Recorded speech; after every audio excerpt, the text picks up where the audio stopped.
So we're going to show a few quick ankle mobilizations that's going to help with some of that gunky ankle situation that a lot of clients have.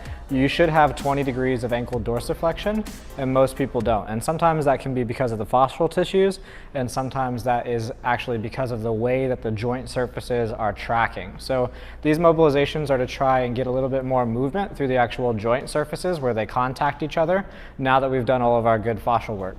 So one that I really like to do is we're going to bring the foot up here, and I'm going to go ahead and I'm going to grab, and when I grab the foot, I want to be just above the lateral malleolus and just above the medial malleolus on the foot. And I'm going to make kind of like a little finger gun here. I'm going to lay those fingers across just above the inside of the ankle, and then my thumb is going to be on the outside, and I'm going to meet that right here. So I create a little crib, if you will, for this foot. I'm going to lift, and now what I'm doing is I'm letting gravity distract the tibia away from the talus. And then I can make shifts in movement with the foot in order to get our mobilization. So one thing that I can do is I can shift forward this direction. I can shift back. Are you going to want to get it in all? Yeah, we're going to go in all directions. And then I can look for that inversion eversion, so I can shift that talus here into a more inverted state. I can shift it here into an everted state. And then sometimes it's good to do kind of a little swoop. And you'll very likely hear little crunches and little clicks in there, and that's fine as we're moving it around.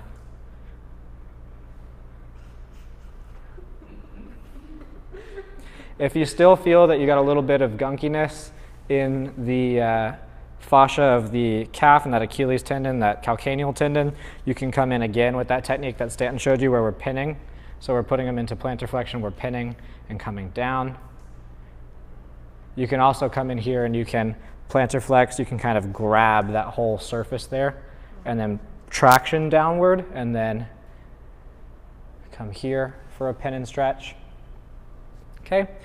Now if that's doing okay and you feel like that feels pretty good, there's one other technique or two other techniques that I like for actually sliding that talus on the calcaneus. So I'm going to have Stanton go ahead and flip to supine for me.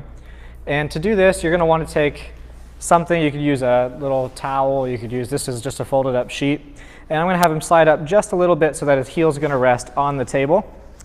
And now what I'm going to do is, and well actually, can you bend this knee up for me? Perfect. So I'm going to place this right underneath his heel so that I have some elevation between his heel, and I'll fold it one more time.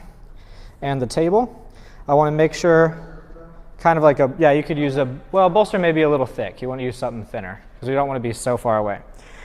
So what this is doing is his tibia is here contacting the talus, and we're using the calcaneus as a wedge. That's going to help us move the tibia on the talus.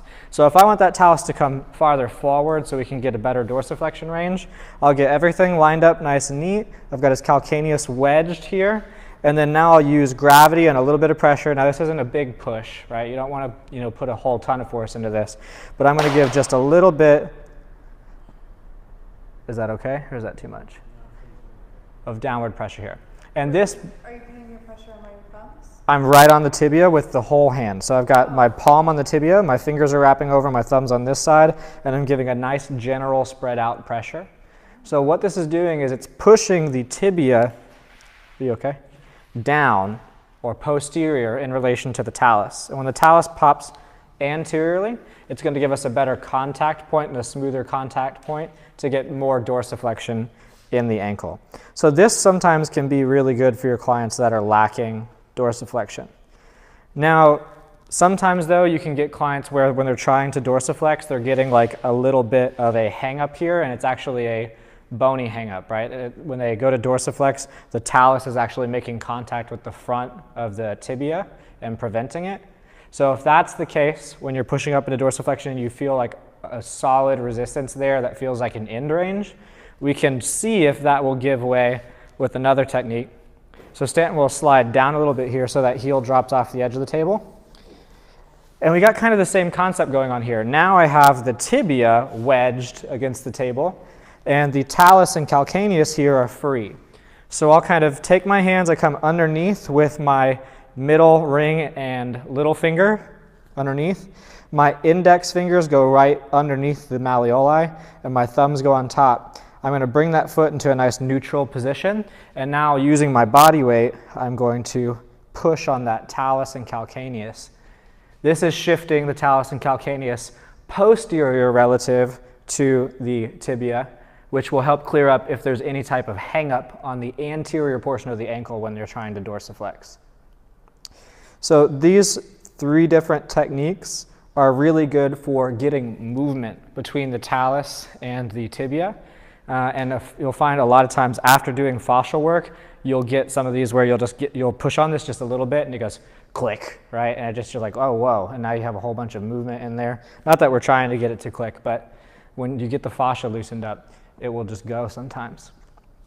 And you'll finish that off by just giving a little bit of a distraction to pull that talus away from the tibia.